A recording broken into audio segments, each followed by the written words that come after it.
Cyrus, Cyrus. 1980 का साल था। गांव के लोग कैलेंडर से ज्यादा अफसानों पे यकीन रखते थे। उस वक्त रात ज्यादा गहरी होती थी और खामोशी सिर्फ आवाज की कमी नहीं, एक मौजूदगी होती थी। यह कहानी उस रियासत की है जहां शादी से पहले लड़की का कुंडली से ज्यादा डर देखा जाता था। और यह कहानी उस शादी की है जो दो इंसानों के बीच नहीं, बल्कि एक इंसान और उस चीज के बीच हुई जिसका नाम लोग लेने से भी कांपते थे। राजस्थान के बॉर्डर पर बसा था देवगढ़, एक ऐसा गांव जहां मंदिर के घंटे से पहले सपेरा की बीन बजती थी। बच्चों को सिखाया जाता था, रात को जब मिट्टी ठंडी हो जाए तो नंगे पैर मत चलना। वह सुन लेता है क्या? ये सवाल पूछना मना था। बस इतना कहा जाता, वह देवगढ़ के ठाकुर की बेटी का नाम था राजकुमारी अमृता। खूबसूरत, हाँ, लेकिन लोग उसकी खूबसूरती की बात कम और उसकी खामोशी की बात ज्यादा करते थे। अमृता हंसती कम थी, बोलती और भी कम, जैसे वह हमेशा किसी और को सुन रही हो। उसकी माँ कहती, ये लड़की रात को नींद में किसी से बात करती है, और बाप कहता, बस इमेजिनेशन है। लेकिन देवगढ़ में इमेजिनेशन भी बिना वजह के नहीं होती। गांव के सबसे बुजुर्ग आदमी पीर बाबा करीम एक रात ठाकुर के घर आए। उनकी आंखों में डर था और हाथ में एक पुरानी पोथी। उन्होंने सिर्फ एक लफ्ज कहा, नागराज। नागराज। ठाकुर का चेहरा पीला पड़ गया। पीर बाबा बोले, राजकुमारी पर नजर पड़ चुकी है। राजकुमारी पर नजर पड़ चुकी है? नजर? नजर? ठाकुर हंसा, लेकिन आवाज कांप रही थी। बाबा ने जमीन पर लकड़ी से लकीर खींच दी। यह साधारण सांप नहीं है, यह याद रखता है, इंतजार करता है, और जब मांगता है तो शादी मांगता है। उसी रात अमृता ने सपना देखा, एक कमरा, पत्थर का, ठंडा, और सामने एक इंसान जैसा साया जिसकी आंखें सांप जैसी चमक रही थी। उसने सिर्फ इतना कहा, तुम मेरी हो। तुम मेरी हो। अमृता ने चीखना चाहा, पर आवाज नहीं निकली। सुबह उसके गले पर 2 नीले निशान थे। पीर बाबा ने फैसला सुना दिया, अगर शादी नहीं हुई तो पूरा गांव जहर बन जाएगा। अगर शादी नहीं हुई तो पूरा गांव जहर बन जाएगा। किससे शादी? किससे शादी? ठाकुर ने पूछा। बाबा ने दिया बुझा दिया, स्नेक किंग से। स्नेक किंग से। उस रात देवगढ़ में किसी ने दिया नहीं जलाया। मंडप जंगल के बीच बना। पंडित ने मंत्र पढ़े, पर हर मंत्र के बाद जमीन हिलती रही। दुल्हन अमृता थी और दूल्हा खाली था। बस मंडप के बीच एक काला नाग कुंडली मारकर बैठा था। पंडित ने आंखें बंद करके कहा, विवाह संपन्न हुआ। और तब नाग ने इंसानी आवाज में कहा, अब तुम रानी हो। अब तुम रानी एक हो। शादी के बाद का पहला सवेरा देवगढ़ के लिए सवेरा नहीं था, वह एक इंतजार था। अमृता ने आंखें खोली। वह अपने महल के कमरे में थी। सब कुछ वही था, चांदनी रंग की दीवारें, शीशम की अलमारी, और खिड़की के बाहर नीम का पेड़।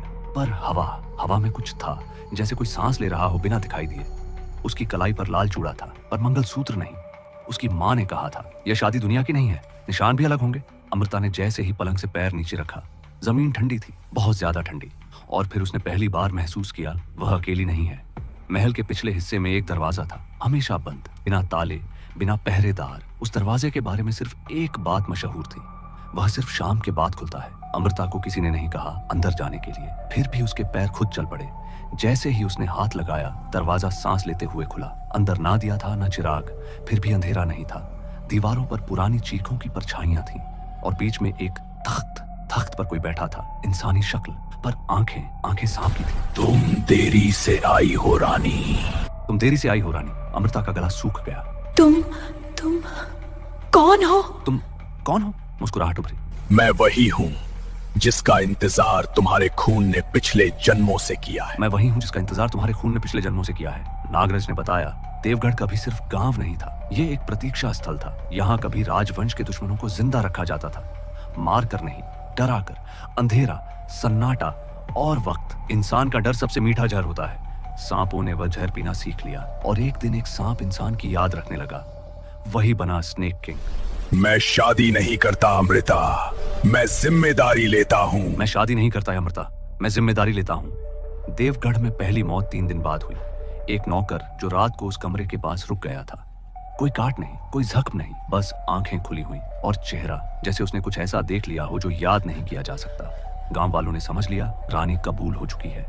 अमृता ने पहली बार नागराज से पूछा, ये सब कब तक चलेगा? जवाब आया, जब तक तुम मुझे याद रखोगी।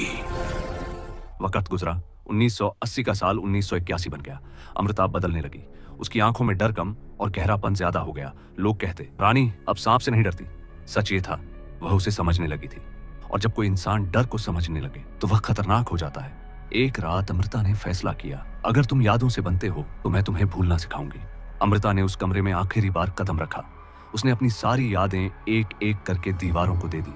दर्द, खौफ, इंतजार, नागराज चीखा, रुको रुको, पर कमरा भर चुका था, और जब कमरा भर जाए तो वह टूट जाता है। सुबह देवगढ़ में सिर्फ एक बात रह गई, एक बंद कमरा और एक राजकुमारी जो गायब हो चुकी थी। आज भी जब कोई पुराना घर अचानक ठंडा पड़ जाए, जब रात को लगे जैसे कोई सांस गिन रहा हो, तो समझ लेना कहीं ना कहीं स्नेक किंग का कमरा फिर से बन रहा है। क्योंकि कुछ चीजें शादी से नहीं, यादों से जिंदा रहती हैं। और शायद ये कहानी यहीं खत्म नहीं होती, क्योंकि देवगढ़ सिर्फ एक जगह नहीं था, वह एक याद थी, और यादें कभी मिटती नहीं। आज भी अगर किसी पुराने घर के कमरे में अचानक हवा ठंडी हो जाए, अगर रात के सन्नाटे में आपको लगे जैसे कोई सांस गिन रहा हो, तो समझ लेना कहीं ना कहीं स्नेक किंग फिर से किसी को याद कर रहा है। और याद रखिए, हर शादी दो लोगों के बीच नहीं होती, कुछ रिश्ते डर और खामोशी के साथ बन जाते हैं। मैं सिर्फ कहानी नहीं, अंधेरे की आवाज हूं। डर मेरा अंदाज है, मैं सहराज हूं।